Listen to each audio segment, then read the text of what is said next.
अस्सलामुअलैकुम हुब्बे वतन पाकिस्तानियों। जब आपके मुहाफिज अपनी आईनी और कानूनी जिम्मेदारियां छोड़कर सियासत करने लग जाएं, तो नतीजा ऐसा ही निकलता है। आईएसआई इस वक्त एक सियासी जमात को तोड़ने, इमरान खान की गंदी वीडियोस बनाने में लगी हुई है। इसीलिए इनके पास मुल्क की हिफाजत का वक्त ही नहीं, सारा वक्त और तमाम तार तवज्जो जब सियासतदानों की कॉल रिकॉर्डिंग पर होगी, तो असल में दहशतगर्द जो है वो पूरे मुल्क में कार्रवाइयाँ करते फिरेंगे, क्योंकि इनका मकसद जो है वो सरहदों की हिफाजत नहीं है। इनका मकसद सिर्फ और सिर्फ रुपए पैसे को बचाना है, ताकि इस गैर आइनी हुकूमत को और इंसानी हकूक की खिलाफ वर्जी करने वालों को हर मुमकिन तहफ़्फ़ुज़ दिया जा सके। लेकिन इंशाल्लाह अगर ये दिन नहीं रहे तो आने वाले जो हैं वो बहुत जल्दी आने वाले हैं। इस टाइम पर कंपनी की सबसे बड़ी प्रॉब्लम ये है, जिसकी वजह से जो पीडीएम है आपको पुरस्कून नज़र आ रही है, लेकिन अंदर बहुत बड़ा गड़बड़ गुटेला चल रहा है। आसिम मनीर को नवाज शरीफ किसी भी कीमत पर कबूल नहीं। इस कंपनी को शहबाज शरीफ तो कबूल है, नवाज शरीफ को सिर्फ ये इस्तेमाल करना चाहते हैं। अगर आसिम मुनीर चाहता है कि नवाज शरीफ की नाअहली खत्म हो जाए, जैसा कि शहबाज शरीफ के केसेस, तो आपको क्या लगता है ये 2 मिनट का काम था? इस चीज को लटकाया क्यों जा रहा है? नवाज शरीफ ही इनकी तमाम चालें समझ चुका है, इसीलिए वो किसी भी कीमत पर इन हालात में पाकिस्तान वापस नहीं आना चाहता। इलेक्शन लेट होंगे तो नवाज शरीफ का अपना चांस भी खत्म होता चला जाएगा। इसीलिए तो वो आप 2023 में जल्द अज जल्द जो है वो इलेक्शन चाहता है। पीडीएम ये भी चाहती है कि हमारी हुकूमत में ही एक्सटेंशन मिल जाए, इसीलिए आईएमएफ का प्रोग्राम जो है वो नहीं करने जा रहे थे। और दूसरी तरफ आज की सबसे बड़ी ब्रेकिंग न्यूज़, जो कि आज फिर से फायज ईसा ने पहले ही लंका ढा दी थी, और वो लंका जो है आज फिर से दोबारा खबरों की जीनत बनी है कि एहतसाब अदालत ने हुदैबिया पेपर्स मिल में शहबाज शरीफ और हमजा शहबाज को मनी लॉन्ड्रिंग के मुकदमे में बरी कर दिया है।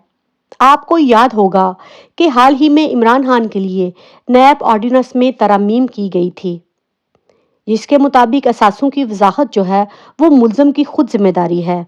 यानी कि अगर इमरान खान कोई करप्शन करते हैं तो उसके सबूत जो देने होंगे वो इमरान खान को खुद ही देने होंगे। मगर आज जो फैसला जज साहब ने किया है, वो फैसला इन्होंने पुराने कानून के मुताबिक किया है। यानी कि जो अमेंडमेंट इमरान खान को फंसाने के लिए की गई है, वो शहबाज शरीफ और उसके बेटे हमजा शहबाज पर बिल्कुल भी इम्प्लीमेंट नहीं होगी। तो समझ लीजिए कि पूरा सिस्टम करप्ट हो चुका है, और अगर अभी भी हम नून लीग के पीछे लगे हैं तो फिर हम लोग जो है अंधों की जन्नत में रहते हैं। और दूसरी तरफ 15 घंटों में जिस तरह पाकिस्तान की आवाम ने ये जो साइफर का मामला आजम खान के जरिए लेकर आए थे, उसको पूरी तरह धप्पड़ धूस कर दिया है, और उसका ऐसा पोस्टमार्टम किया है कि कंपनी सोच रही है कि आने वाले दिनों में हम क्या करेंगे। इसीलिए तो दोबारा से ये जो फेल रॉकेट है फैसल वाडा, इसको लॉन्च किया गया है कि आजम खान तो पूरी तरह फ्लॉप हो चुके हैं, पाकिस्तानी अवाम ने उसका दुर्गढ़ बना दिया। अब नया बयानिया अपनाया गया है ताकि इमरान खान को हमने हर कीमत पर खौफ और डर में मुब्तला रखना है, लेकिन जिसके साथ अल्लाह की ज़ात हो उसको कोई भी खौफ में मुब्तला नहीं रख सकता। फैसल वाडा साहब ने फरमाया है कि आजम खान तो कोई भी चीज़ नहीं, इमरान खान के और करीबी साथी हैं जो कि आने वाले दिनों में इमरान खान पर नई लंका ढाने वाले हैं।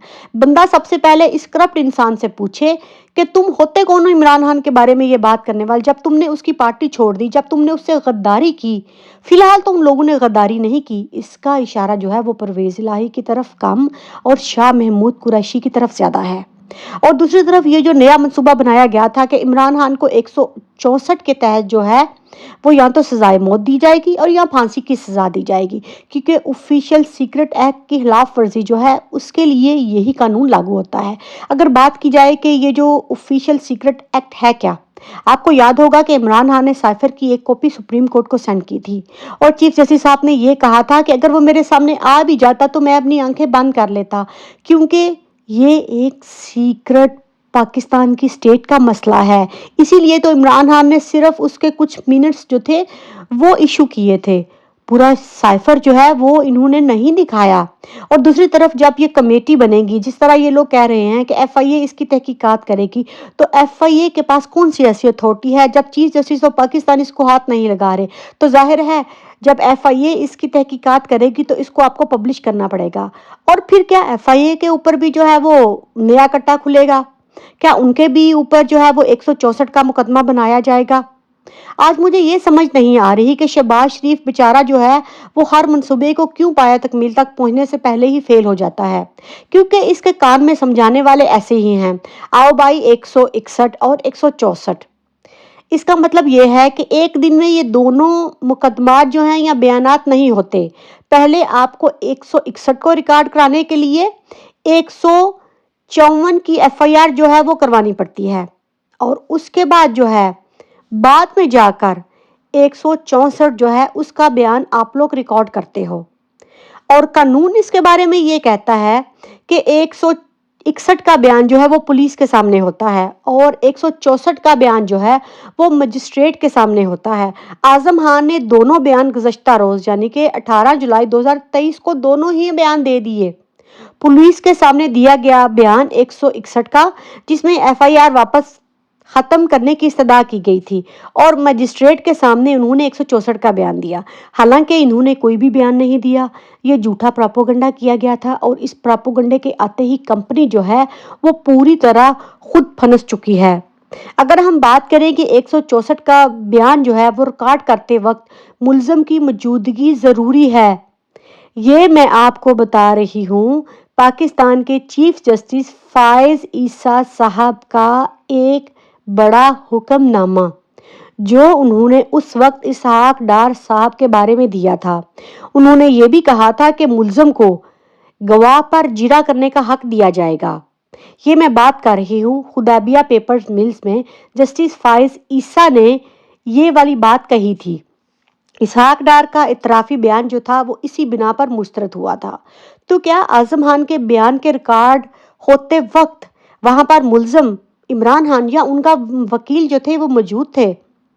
फैसले में ये भी कहा गया था, जो कि फैसला जस्टिस फायज ईसा ने हुदैबिया पेपर मिल में दिया था, कि इसहाक डार का बयान जो है वो सेक्शन 164 के तहत रिकॉर्ड नहीं किया गया। मजिस्ट्रेट इसहाक डार का बयान रिकॉर्ड करने का अख्तियार नहीं रखता। इसहाक डार के बयान को जवाज बनाने के लिए कानून में अमेंडमेंट की गई। 164 का बयान रिकॉर्ड करते वक्त मुल्ज़मान की मौजूदगी ज़रूरी, और मुल्ज़मान को गवाह पर जिरा करने का हक दिया जाता है। अदालत ने मजीद ये भी कहा था कि इसहाक डार का बयान मजिस्ट्रेट फर्स्ट क्लास के सामने रिकॉर्ड किया गया, और अदालत ने प्रोसिक्यूटर से जब ये पूछा कि क्या ये बयान सेक्शन 164 के तहत था, तो प्रोसिक्यूटर ने कहा कि हाँ, इसहाक डार का बयान सेक्शन 164 के तहत नहीं लिया गया, बल्कि नैब ऑर्डिनेंस की शिक 26 के तहत लिया गया। अदलिया ने यह हवाला देते हुए कहा कि मुल्ज़म के ऊपर जो है वो इतराफ़ी बयान उसको हम मुस्तरद करते हैं। तो जब इसहाक डार को खुली छुट्टी मिल गई, तो इमरान खान के ऊपर ये लोग कौन सा जो है वो केस बनाने जा रहे हैं? शरीफ फैमिली जो है वो इतराफ़ी बयान और जस्टिस फायज ईसा का फैसला जो है यही इन लोगों को ले डूबेगा, क्योंकि ये फैसला अभी तक जो है वो तारीख का हिस्सा है। और ऐसा नहीं होता कि कोर्ट जो है वो एक मुल्ज़म के लिए और तरीकाकार अपनाए और दूसरे के लिए और, जो चीज़ लिखी है वही होगी। और दूसरी तरफ कंपनी का यह प्लान पूरी तरह जो है वो लॉन्च होने से पहले ही ठुस हो चुका है। इसीलिए एस्टेब्लिशमेंट के अगले प्लान के मुताबिक जो है वो पहली तरजीहात में फिर शहबाज शरीफ टॉप पर आ चुके हैं। इनको दोबारा से वज़ीर-ए-आज़म पाकिस्तान बनाया जाएगा। पीपल्स पार्टी की अक्सरियती जो है उसको ख़त्म करने के लिए पूरी तरह बिलावल को भी नाकाम कर दिया गया है। तमाम हरबों के बावजूद अगर पीटीआई जो है वो अक्सरियत हासिल कर लेती है, तो इसके लिए भी नया प्लान तरतीब दे दिया गया है। उसके लिए जो है वो शाह महमूद कुरैशी, असद उमर या परवेज़ इलाही को चांस दिया जाएगा। और दूसरी तरफ तोशाखाना केस जो है वो भी इमरान खान के खिलाफ कुछ ना कुछ उसमें होने जा रहा है। आपको समझना होगा कि आखिर तोशाखाना केस है क्या। ट्रायल इस बात का इमरान खान के ऊपर चल रहा है कि इमरान खान ने टैक्स रिटर्न में घड़ी और जो ज्वेलरी ली थी वो ज्वेलरी के कॉलम की बजाय furniture item and personal views जो है उसमें डाला था।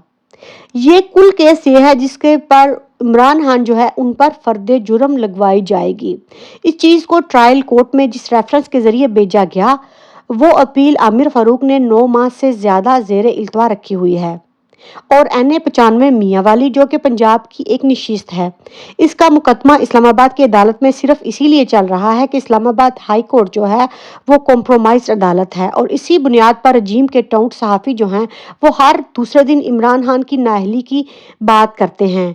ٹرائل وہ جج کر رہا ہے جو 18 صفحات کا فیصلہ 15 منٹ میں ڈکٹیٹ کروا کر جو ہے اس کو سٹامپ لگا کر سنا بھی دیتا ہے۔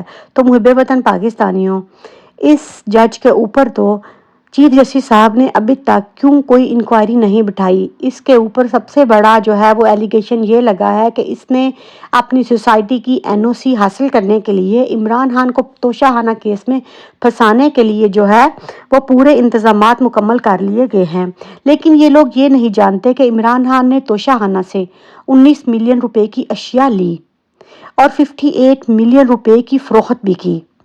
39 ملین روپے کا عمران خان کو فائدہ ہوا، 9.5 ملین روپیز کا ٹیکس جو ہے وہ جمع ہوا، جس میں توشہ خانہ کا کیپٹل گین ٹیکس جو ہے وہ بھی شامل ہے۔ الزام گوشواروں میں کچھ پانے کا نہیں، الزام یہ ہے کہ غلط کالم میں عمران خان نے اس کا اندراج کیا تھا، اور دوسری طرف جو ہے یہ بھی پلان ظاہر کیا جا رہا ہے کہ اگر اس بندر بانٹ میں نون لیگ PDM میں پھوٹ پڑ جاتی ہے تو پھر ہم لوگ جو ہے وہ مارشل لا لگا دیں گے، کیونکہ اس ٹائم پر عاصم منیر کے پاس دوسرا اور کوئی راستہ نہیں۔ اگر الیکشن ہوتے ہیں تو عمران خان واپس آئیں گے، عمران خان ان کو قبول نہیں، اسی لیے یہ بھی کہا جا رہا ہے کہ ابھی سے پورے ملک میں آہستہ آہستہ فوج کو تعینات کیا جائے گا، تاکہ اگر کچھ بھی ایسا ہو تو اس کے بعد جو ہے لوگوں کو کنٹرول کیا جا سکے۔ لیکن عمران خان نے تو کھلم کھلا یہ بات کہہ دی ہے کہ میں نے سائفر کے اوپر ابھی اپنا کھیل کھیلا ہی نہیں، یہ لوگ سائفر کو سامنے لے کر آئیں، پھر میں دکھاؤں گا کہ اصل اس کھیل کے پیچھے کون ہے۔ تو اصل اس کھیل کے پیچھے جو ہے وہ باجوہ ہے۔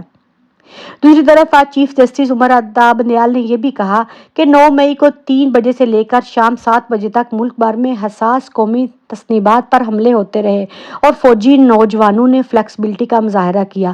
تو سر آپ یہ کیوں کہتے ہیں کہ انہوں نے مظاہرہ کیا؟ کیا ملک میں لا انفورسمنٹ ایجنسیز جو ہیں وہ چپ کر کے بیٹھی ہوئی تھی؟ وہ انتظار کر رہے تھے کہ ملک میں انتشار ہو اور یہ لوگ چپ کر کے بیٹھے رہیں؟